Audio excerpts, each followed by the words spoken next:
Então, passando a palavra agora para Carmen Luz. Eu quero agradecer demais. Eu não esperava a presença ilustre de vocês.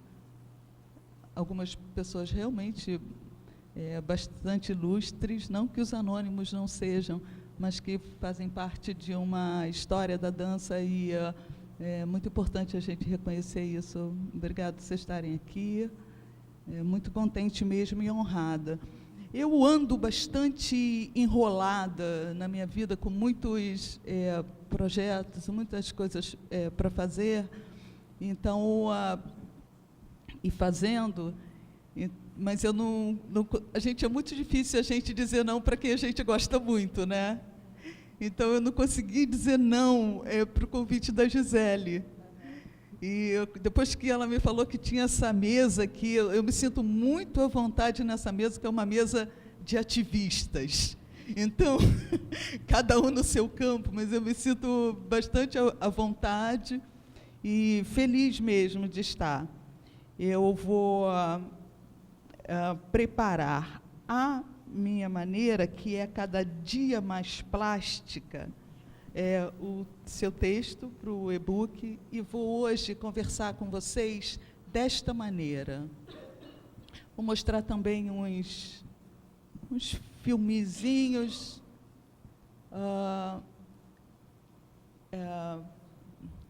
Tem um colega meu aqui de cinema, então são todos toscos, propositadamente toscos. E para quem gosta da arte do cinema, ou da complicação que é o cinema e o audiovisual, e adora as questões mais técnicas, eu quero dizer para vocês que eles são esteticamente, propositadamente toscos. Então, a minha conversa com vocês, o título que eu dei para a Gisele foi assim: Rodando a Saia do Mito, Encontrando Mulheres. São alguns rascunhos, ensaios sobre uma mulher que me inquietava bastante há muitos anos, chamada Dona Chica da Silva. E eu tinha falado para a Gisele que eu ia abordar uns rascunhos poéticos, elaborados e achados para dançar Chica da Silva. Que eu iria falar de processos, de composição, falar de invenção, de poética, de política. Eu vou falar assim: etnografia do lixo e das sensações. Aludir, mencionar, descrever, alegar, efetuar o relatório dela, elaborar uma lista sobre ela, inventariar. O pátio interno de uma casa grande, ela no centro da paisagem, agachada sobre um tapete de palha, destacada entre galinhas e espigas de milho. O chamado de uma voz infantil, desumana, surge. Chic, chic, chic, chic, chic, chic, chic, chic. Copiar, colar, cortar, samplear, com riso e raiva. Mencionar, enumerar. Vem cá, sua neguinha feiosa. Vem cá, precipício da minha vida. Cachorra, pecadora, hipócrita, filha da puta. Neguinha tinhosa, vai longe. Faz aquilo, faz. Dengos e favores. Aquelas coisas que eu sei fazer: cantar, dançar, bater bolo, fazer massagem, e aquelas coisas que meu amo gosta: luxúria, diamantes, exuberância, corpo, corpo, corpo, corpo, corpo, carne, carne barata, carne cara, saco de ossos, saco preto com ossos, extravasar, brincar, jogar, carnes levar-lhe, carnavalizar, sacrificar e zombar. Morro, morro subida, morro descida, morro, morro subida, morro descida. Aludir. 15 de abril de 2015. Por 7 décadas depois de sua morte, os historiadores da cultura letrada se esqueceram de Chica da Silva. O primeiro relato a seu respeito, escrito por um advogado de descendentes de Chica, Joaquim Felício dos Santos, foi publicado em um jornal entre 1862 e 1864. Nesse relato, Chica era dominadora, feia e sem atrativos. Era incompreensível a paixão de João Fernandes de Oliveira, o poderosíssimo homem que a comprou e libertou, e depois, na prática, casou com ela. Nesse relato, como tantos outros, sua história permanece impossível, pois, quando se conheceram, ela era escrava e ele chegou de Portugal para se tornar o homem mais poderoso da colônia, detentor do contrato da coroa portuguesa para minerar diamantes. 7 décadas mais tarde, no Romanceiro da Inconfidência, 1953, Cecília Meirelles, segundo os olhos de Cecília Meirelles, Chica aparece como uma beleza natural, semelhante à da paisagem. Ela é associada às luzes, ao brilho e aos diamantes. Cecília Meirelles. Nem Santa Efigênia, toda em festa acesa, brilha mais que a negra na sua riqueza. Só em 1963, com o desfile campeão de Chica da Silva, da Escola de Samba Acadêmicos do Salgueiro, se assistiu o primeiro relato sobre ela, em sua subjetividade, ela aparece assim. O contratador João Fernandes de Oliveira a comprou para ser a sua companheira, e a mulata que era escrava sentiu forte transformação, trocando o gemido da senzala pela fidalguia do salão. Foi nesse desfile do Salgueiro que Cacá Diegues se inspirou a fazer o filme homônimo de 1976, Chica da Silva, com uma abordagem ainda mais próxima da versão do século XIX, mas com uma certa dose de pornochanchada. Chica ainda foi tema de peças de teatro, romance, sucesso em 1985 de Boney M., uma banda de disco afro-caribenha baseada na Alemanha, e uma telenovela.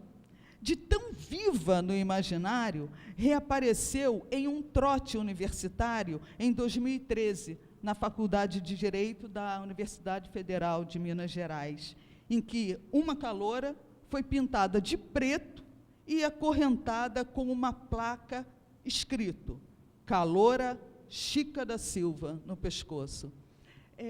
Você sabia disso? Pois é, como você fez essa expressão, eu resolvi me dirigir a você, pois foi justamente isso, essa expressão que você fez, que eu acabei de me identificar, o motivo que me tomou de assalto trazer essa personagem em 2014, 2015, tirar ela do meu baú de desafios para logo tentar me liberar de um pouco desse susto. A Chica, que inspirou essas diversas histórias, cada uma com os seus valores e compreensões da época, nasceu entre 1731 e 1735, segundo a historiadora Júnia Ferreira Furtado, autora de um livro que recomendo, Chica da Silva e o Contratador de Diamantes. É um livro de 2003.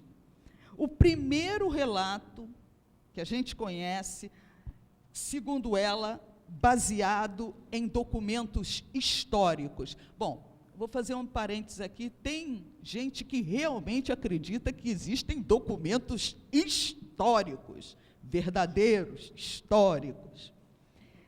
Em 1749, ela já tinha sido vendida para um médico, Manuel Pires Sardinha.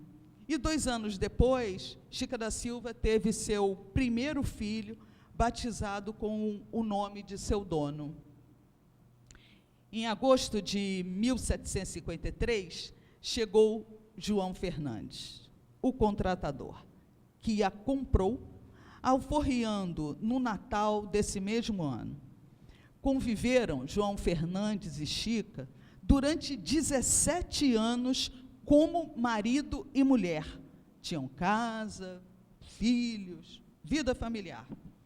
Tiveram 13 filhos juntos e, antes de voltar a Portugal, em 1770, para cuidar de uma disputa em torno da herança de seu pai, João Fernandes, aproveitando para agir a favor dos interesses dos filhos homens, inclusive o primogênito de Chica. João Fernandes morreu em Lisboa em 1779. Então, ele sai daqui, vai para Portugal, leva os filhos, cuida dos filhos homens, enquanto Chica fica no Brasil cuidando das filhas das mulheres, como era comum na época, para a alta sociedade colonial. As mulheres negras, consideradas negras, adesivadas como negras, e algumas assumidamente negras, elas sempre cuidaram de seus filhos, homens e mulheres, não tinha muita saída. Chica da Silva morreu em 1796, em Diamantina, e foi enterrada na igreja de São Francisco de Assis. Seus restos mortais, naturalmente mumificados, foram descobertos na reforma da igreja em 1917. Um coveiro se assustou com o que parecia um saco de ossos, jogando, como se jogava os esqueletos de animais selvagens, no lixo. Eu vou repetir porque isso também me assustou. Os ossos dessa senhora, como era costume na época, acho que todo mundo lembra disso, só para minha própria memória, a alta nobreza, ela era enterrada nas igrejas, no fundo das igrejas. Chica foi especialmente enterrada nessa igreja. Ainda não pesquisei, estou tentando levantar, acho que não vai ser difícil demais, é só uma questão de tempo, mas parece que essa igreja era uma igreja que aceitava determinados corpos, ou talvez corpos como o dela, que era nobreza, mas que tinha uma peculiaridade pela cor da pele e pela história ancestral. O coveiro, então, se assustou com o que parecia um saco de lixo, quando a igreja ela foi reformada. Ele jogou os ossos dessa senhora no mesmo lugar onde se jogava ratos e outros animais. Existiam mulheres de cor libertas no século XVIII, mineiro, que negociavam certa independência. E era comum homens brancos manterem relações conjugais com escravas, muitas vezes alforriando-as, mas geralmente essa alforria se dava no leito de morte, ou até depois. Chica da Silva foi excepcional. Segundo Júnia Ferreira Furtado, ela foi excepcional porque foi libertada quase imediatamente depois da compra. Mas Liv Solvik, de quem eu roubei esse texto para ler para vocês aqui, diz que foi excepcional porque, como diz o samba, ela trocou o gemido da senzala pela fidalguia do salão. Ela superou, como diz o samba, a barreira da cor e do cativeiro zombou. Alistar, arrolar de novo, contar, descrever, enumerar, inventariar, listar, narrar e recontar. Relatar, incluir, introduzir, inserir, recontar. Morro, morro subida, morro descida. Perguntar, olhar, vigiar, pegar, roubar assintosamente, pedir, compartilhar, gestos delas, olhares delas, força delas, raios delas, moleza delas, afro-cariocar, afro-carioquices, chicas afro-cariocas, exposição,